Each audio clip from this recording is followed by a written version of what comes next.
never thought I'd say this, but I'm still not over what happened at my last job. Even now, months later, I get that tight, cold feeling in my chest just thinking about it. It wasn't a robbery, it wasn't a murder, there weren't any shadows creeping around, and there weren't ghosts. It was something much simpler, and somehow that made it worse. It was a coworker. I worked at a small office in Ohio. Nothing fancy, just a cramped building with fluorescent lights and the faint smell of old carpet that you never notice until it's gone. I started there in early spring, and things were normal at first. Everyone was friendly enough, polite in that quiet, professional way that offices have. That's how I met Steve. Steve was new too, but he'd been in other offices around the state. He was the kind of guy who was good at small talk, always had a joke ready, always knew how to make a meeting feel lighter. On paper, he was perfect. But I remember the first time something about him made my skin crawl. It was a Friday and the office was slow. Most people had left early, but Steve and I were still at our desks. I was staring at a spreadsheet trying to make sense of some numbers when he leaned over my cubicle wall and asked if I wanted to grab a beer after work. Nothing unusual there, right? But the way he said it, the way he smiled, it felt too eager, almost calculated. I shook my head politely. He laughed it off and went back to his desk. I didn't think much of it at the time. Over the next few weeks, Steve started showing up everywhere I did inside the office. Not in a threatening way, at least not at first. He'd pop into the break room when I was making coffee, hover near the printer when I was printing documents, and sometimes he'd just happen to be at the water cooler right after me. Again, nothing overtly dangerous, just weirdly persistent. Then things started getting stranger. One Monday morning, I walked into the office and noticed my cubicle drawers were slightly open. I remember pausing because I'm very particular about my things. I hadn't left them that way.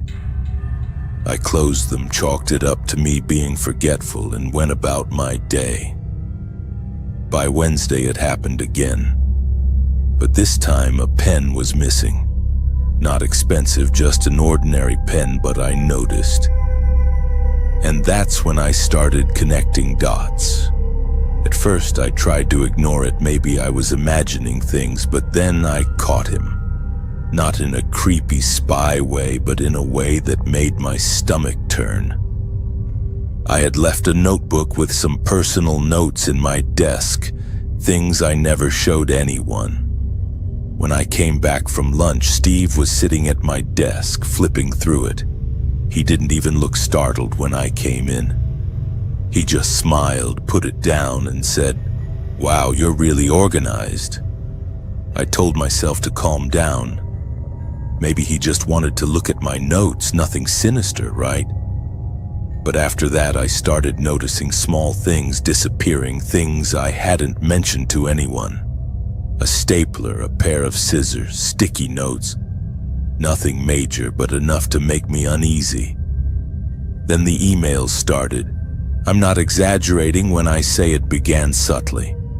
The first one was simple, a short message, just, "Hey, hope you're having a good day."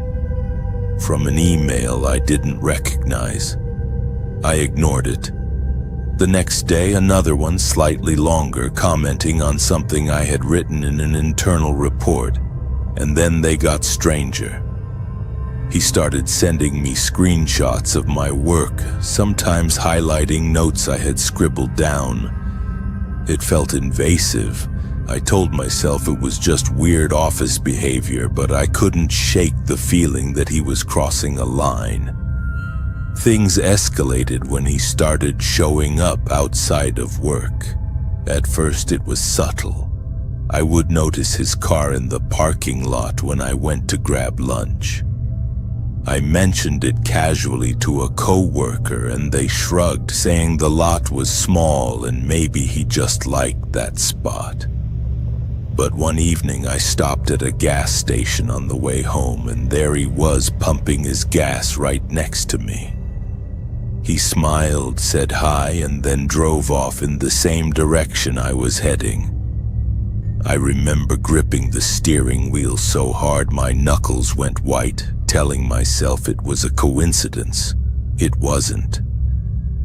The breaking point came one Thursday. I was alone in the office late, trying to finish a project for a client the next day. I was focused, headphones in, barely noticing the time. That's when I realized my computer had been accessed remotely.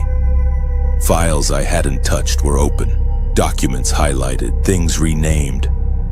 My heart dropped. I wasn't technically working from home, so there was no reason anyone else should have access. I pulled up the system logs and froze. It was his account. Steve had been in my computer while I was sitting there. I didn't confront him immediately. I was scared, and part of me didn't want to believe it. But over the next week, I started noticing subtle changes in the office.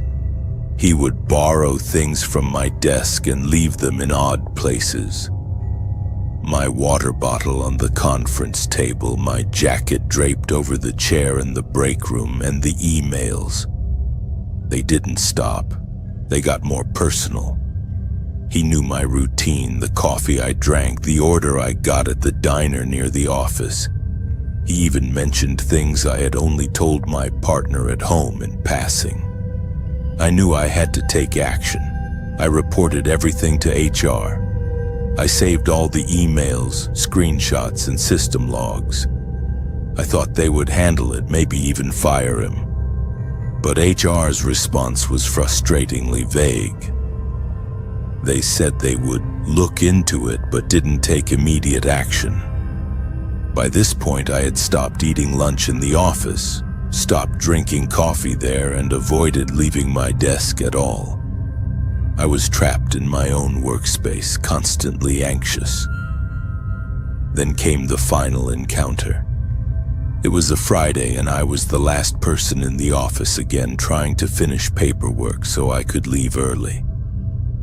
I had my headphones in, music blasting, when Steve walked up behind me. I froze. My first instinct was to stand up, but I didn't want to cause a scene. He leaned casually against the partition and started talking about work, about his weekend plans, nothing overtly threatening. But there was an edge to his voice, a tension that made my stomach twist. "I've noticed you've been avoiding me," he said casually, as if it were a joke. I didn't respond. He smiled. "Don't worry, I just like knowing what people are doing. It's interesting."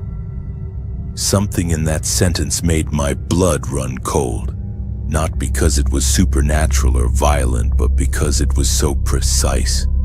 He wasn't joking, he wasn't clumsy. He had been observing me, learning my habits, and enjoying the control it gave him. I left work early that day, not because I had finished my tasks, but because I couldn't stay another second. I went home, changed my routines, and eventually switched jobs. But even now, months later, I sometimes catch myself checking over my shoulder, double-checking my email security, scanning parking lots before getting out of my car. What makes it terrifying isn't that he was a ghost or a monster from some horror movie. He was a coworker, polite, normal, friendly, someone I saw every day. And yet, he invaded my life in ways I never imagined, and there was nothing supernatural about it. He used access, observation, and manipulation, tools anyone could have if they knew what they were doing. I've told a few friends about it, and most of them respond with, "Wow, that's scary," but I think they don't fully understand how it messes with your head. It's not about physical danger, it's about realizing someone you trusted or at least didn't consider dangerous can completely cross your boundaries, control your environment, and invade your life without ever breaking a law that's easy to enforce. It's subtle, insidious, and it lingers. Sometimes when I think about Steve, I wonder if he's doing it to someone else now.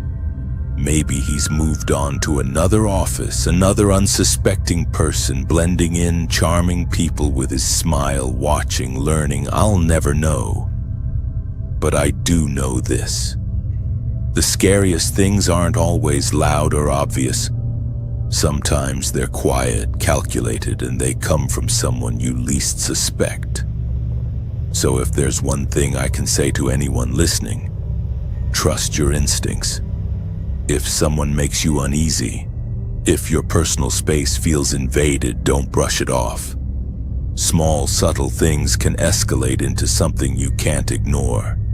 And sometimes the person causing the fear doesn't need a mask, doesn't need supernatural powers. All they need is access. And you.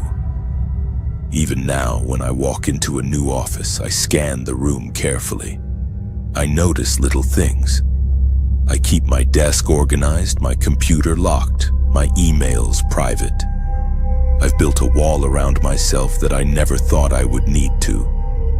And sometimes when a coworker smiles too much or shows too much interest, I feel that old knot in my stomach tighten. It's instinct. A warning I wish I had listened to sooner. Steve taught me that the world isn't always scary because of monsters. Sometimes the real horror is the people around you hiding in plain sight, and how easily they can make you feel powerless in the space you thought was safe. And that's something I'll never forget.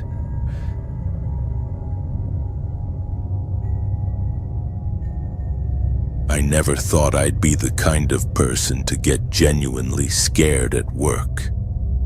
Not by a malfunctioning machine, not by a deadline, and definitely not by a coworker. But after what happened, I've realized there are people out there who can make you feel completely unsafe, even in a place you trust. I had just started at a mid-sized office in a suburban town in the US. It wasn't fancy, but it paid the bills, and honestly, I liked my coworkers. Most of them were friendly enough, chatting over lunch or joking around near the vending machines. Then there was Alex. At first, Alex seemed normal.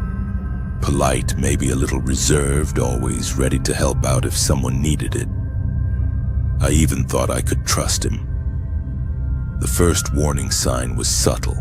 A misplaced file, a strange comment, nothing concrete.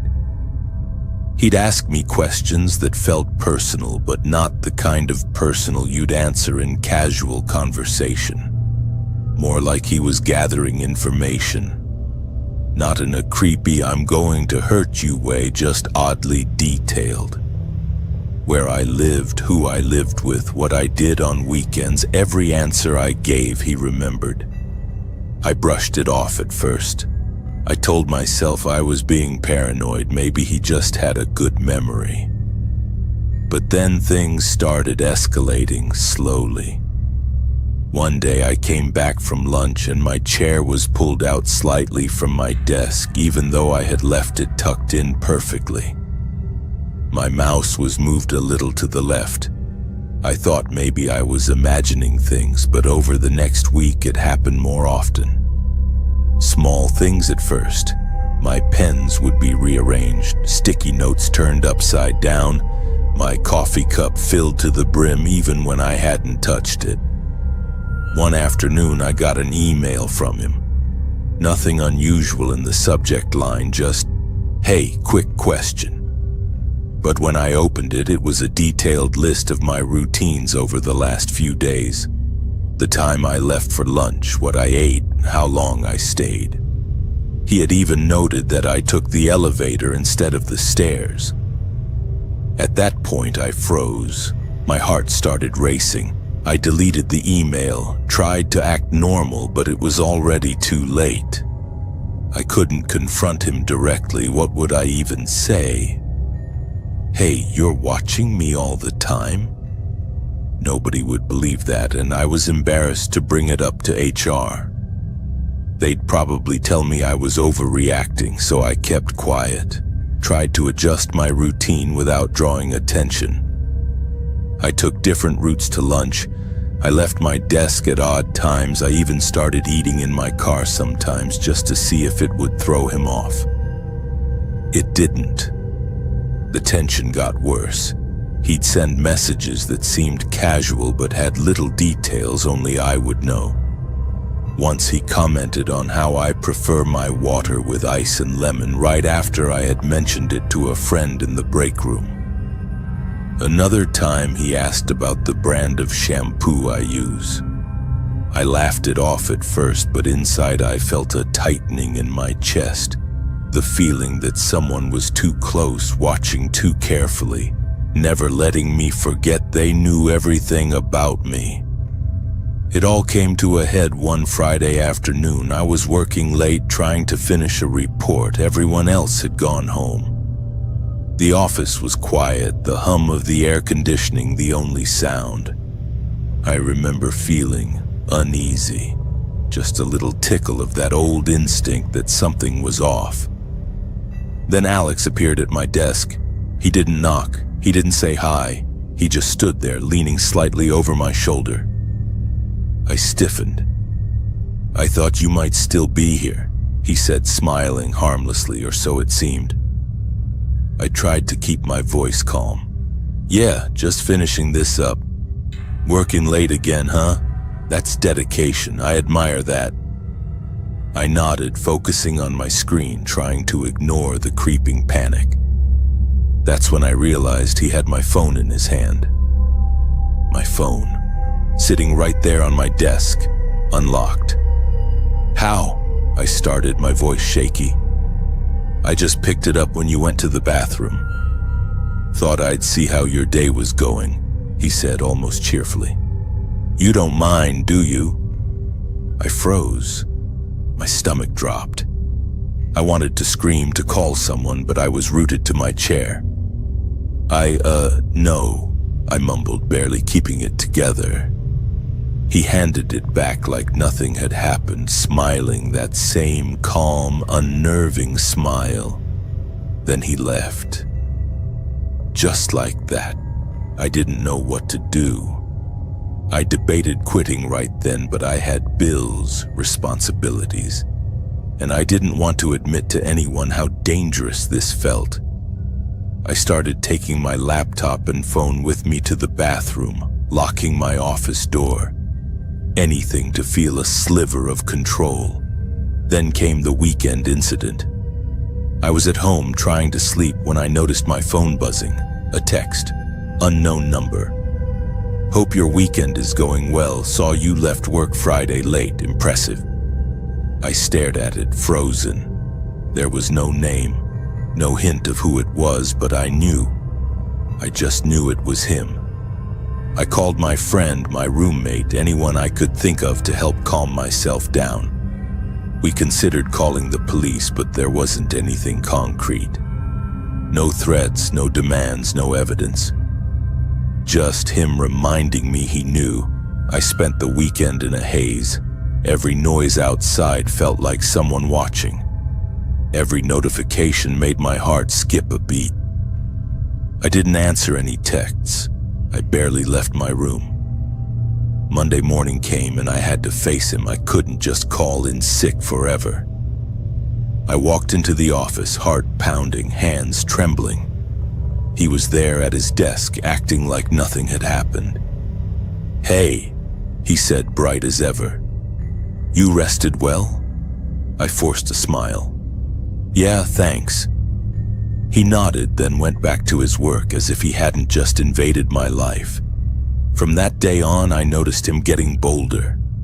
He started leaving small, almost innocent gifts on my desk. A coffee cup exactly how I liked it, a pen I had lost the week before. Once a notebook with my name on it, containing notes I didn't recognize but felt deeply personal, almost like he had been keeping track of my thoughts. I couldn't take it anymore. I had to act. I went to HR, explaining everything as calmly and clearly as I could.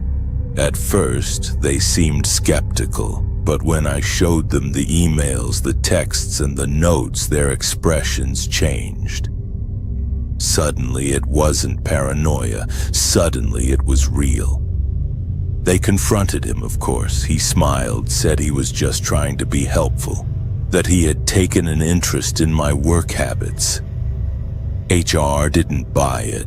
They suspended him immediately while they investigated further. The investigation revealed more than I had realized.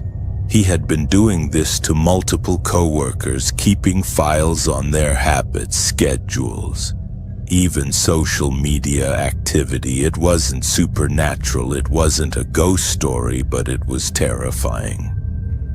Because it could happen to anyone. And it did happen to people who thought they were safe in an office, surrounded by colleagues. He was eventually fired, but the damage wasn't just professional. For months afterward, I couldn't stop checking my surroundings, locking doors, changing passwords, even avoiding social situations. The world felt smaller, tighter, and somehow less safe. And the worst part is, he could have done anything if he had wanted. He had access, knowledge, and a level of patience that made me feel helpless. Even now, years later, I still get that creeping feeling whenever someone is just a little too helpful, when someone asks questions that feel unnecessary. And I can't shake the memory of Alex leaning over my desk, smiling, holding my phone like it was nothing. That image, that moment, stays with me in ways I never imagined a coworker could. I learned something crucial from all of this. Danger isn't always loud. It doesn't always shout. Sometimes it's quiet, calculated, and it hides behind a friendly face. Sometimes the person you trust to be your teammate, your coworker, is the one who can make you feel completely powerless.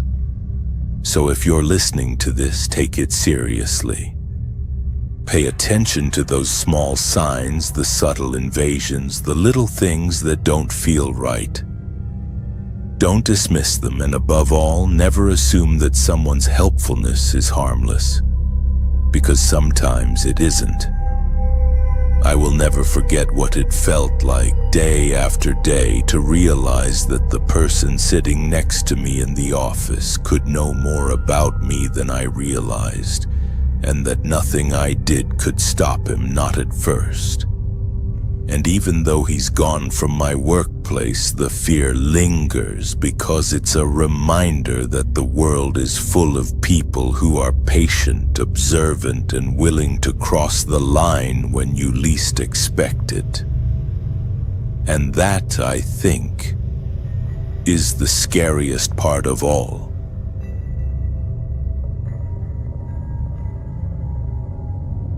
I never thought I'd be the kind of person to feel real fear at work. You know, the kind that makes your stomach knot and your chest tighten. The kind that lingers long after you leave the building. But that all changed because of one of my coworkers. Not someone trying to sabotage me, not someone hiding in the shadows, not someone stalking or whispering behind my back, just a coworker. Someone normal, someone ordinary, who ended up making me question everything about my surroundings and my own sense of safety. It started a few months ago at the office where I worked in a medium-sized town in Ohio. My job was simple: data entry and light administrative work. Nothing glamorous, but steady, decent pay. The office had about 20 people in total, and for the most part, everyone kept to themselves. There wasn't much drama until Sam transferred from another department. At first, Sam seemed fine, polite, easy to talk to. He had this calm, almost unnerving demeanor, like he was always analyzing, always measuring.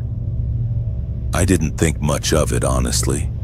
He'd come in early, stay late, and sometimes offer to help with tasks that weren't even his. Everyone noticed it, and everyone was grateful. That's how it starts, I think, the little gestures that seem harmless, even kind, that slowly plant the seed of unease. The first real incident happened about a week after he joined our team. I was the last person in the office one evening finishing up some paperwork when Sam came up behind me. He didn't say anything at first, just leaned over the back of my chair and looked at my screen. I didn't feel threatened. I figured he was curious about the project I was working on, so I smiled and explained what I was doing. "Wow," he said, "that's meticulous. You've got a good eye." I nodded, thanked him, and went back to work. But then, as I glanced up to stretch, I noticed his posture. He wasn't just looking at my screen, he was looking at me, studying me in a way that made my skin crawl. Not in a romantic or flirty sense, but like a scientist observing a specimen. My stomach flipped and I brushed it off. I told myself I was imagining things. I left the office late that night and nothing else happened at first. The odd behavior started to pile up over the next few weeks. Sam would coincidentally be the one to deliver my coffee from the break room. He always knew when I'd be stepping out for a quick walk, and sometimes he'd strike up conversation at the exact moment I was most distracted. I started noticing patterns that made me uneasy. He knew the exact times I took my lunch, the way I organized my desk, even small things about my home life that I hadn't shared with anyone at work. I told myself it was paranoia. I mean, it's a small office. People notice habits. But the unease didn't go away. One Friday we were closing up and I realized I had left my phone on my desk. When I came back Monday morning, it was gone. I asked around, but nobody had seen it. Then when I looked closer, I saw Sam had a new phone case, exactly the same as mine. A small thing, I know, but the timing, it felt deliberate. I started being more careful. I locked my drawers, made sure nothing personal was lying around. But he always seemed to know. Emails would be read before I could respond. Reports I hadn't even printed were already sitting in the shared printer tray. It was subtle. Enough to make me uncomfortable, not enough to accuse him of anything outright. One evening, I stayed late again to finish a report. The office was dead quiet. I thought I was alone, but then I heard a knock on the glass door. I wasn't expecting anyone, so my heart skipped a beat. Sam walked in holding a stack of papers. "Hey," he said casually. "Thought you might need these." I was confused, but I took the papers. He lingered for a moment, then left. Nothing seemed off except the fact that he always seemed to know when I was alone, when the office was empty except for me. And that wasn't comforting, it was something else entirely, something cold. The breaking point came one Tuesday afternoon. I was working on a client file that contained sensitive information. Sam came over under the guise of helping me double-check numbers. I appreciated it at first, but then he started asking questions that didn't make sense. Not about the work itself, but about me, my routine, my weekend plans, who I talk to outside of work. "Do you live alone?" he asked casually. I froze. That was personal, not relevant to work at all. "Yeah," I said cautiously. "Why?" "Oh, no reason," he said, smiling. But there was something in his tone that didn't sit right. something that hinted he already knew more than he should. I ended the conversation quickly and tried to focus on my work, but the unease stayed with me for the rest of the day. After that, I started noticing other things that made me feel unsafe. My locker would sometimes be slightly open when I knew I'd locked it. Notes I hadn't written would appear on my desk. And worst of all, I started getting emails from him that seemed innocent at first, but the content was unnerving. Not threats, not explicit harassment, but a strange fascination with my life. Questions about my habits, little comments about things only I would know, almost like he was cataloging everything about me. I confided in my best friend at work, trying to gauge if I was overreacting. She looked concerned but shrugged it off, saying, "Sam's just weird, I guess. Don't let him get to you." I tried, really tried. But you can't ignore a feeling that something is off in your gut. That gnawing instinct telling you that someone is paying attention to you in a way that isn't normal. The final incident happened one night when I stayed late again. I know it sounds ridiculous, but I started taking extra precautions. I made sure the doors were locked, my things were secured, even triple-checked the office cameras. I left my desk, walked around, did a routine check. Everything was fine, or so I thought. As I walked back to my desk, I saw Sam standing there, calm, collected, holding a small notebook. "Hey," he said like nothing was wrong. "I've been keeping track of some things for you. Thought it might help with efficiency." I stared at him, heart racing. What do you mean?" He opened the notebook. Pages and pages were filled with meticulous notes about me. My schedule, my habits, what I said in meetings, even personal details he shouldn't have known. I felt my stomach drop, my hands shake. I don't think this is appropriate," I said, my voice barely steady. He smiled softly, closing the notebook. "I just want to help. You don't have to worry." I didn't sleep that night. I couldn't. I kept imagining what it would be like if he crossed the line even further. I considered calling the police but didn't know what to say. He hadn't done anything illegal, at least not that I could prove. He was just there. Always observing, always recording, always present in the edges of my life. I ended up leaving that job a few weeks later. I told myself it was the sensible thing to do, that no job was worth feeling constantly watched and cataloged. Even now, months later, I can't shake the unease. Sometimes I catch myself thinking about him when I'm at a different office or walking down the street. I check my surroundings more carefully than I used to. I'm hyper-aware of people who seem a little too calm, a little too organized, a little too interested in my routine. The scariest part isn't that he did something overtly dangerous. It's that he didn't have to. He didn't threaten me, he didn't follow me, he didn't attack me. He simply existed in my life in a way that made me question my own safety and my own sense of privacy. And that is enough to leave a lasting fear. I've told a few people the story since then, but most of them dismiss it. It's just a weird coworker, they say. You're reading too much into it.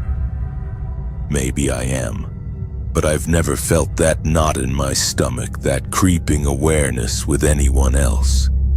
He had a presence that didn't need words or actions to unsettle me. Sometimes I think about how easy it would be for someone like him to slip into anyone's life. Someone who seems normal, polite, helpful, unremarkable in every way, but quietly, methodically collects the details that make a person feel exposed. And that's the part that haunts me most. that the danger wasn't in what he did, but in what he could do. So if you take anything from my story, take this. Pay attention to the little things, to the coworkers who know a little too much, who show up a little too often, who seem almost overly interested in your life. Don't brush it off as quirky or helpful. Trust your instincts, because sometimes the real terror isn't in dramatic acts of violence. Sometimes it's in the quiet, methodical way someone can make you feel unsafe in a place you should feel safe. And I'll never forget the way he smiled when he closed that notebook. The way he made me feel like I was being cataloged like a specimen in a lab. Ordinary, everyday, normal, but terrifying. Thanks for watching these chilling stories. Remember, sometimes the scariest people are the ones you see every day. If you enjoyed these stories, make sure to like, subscribe, and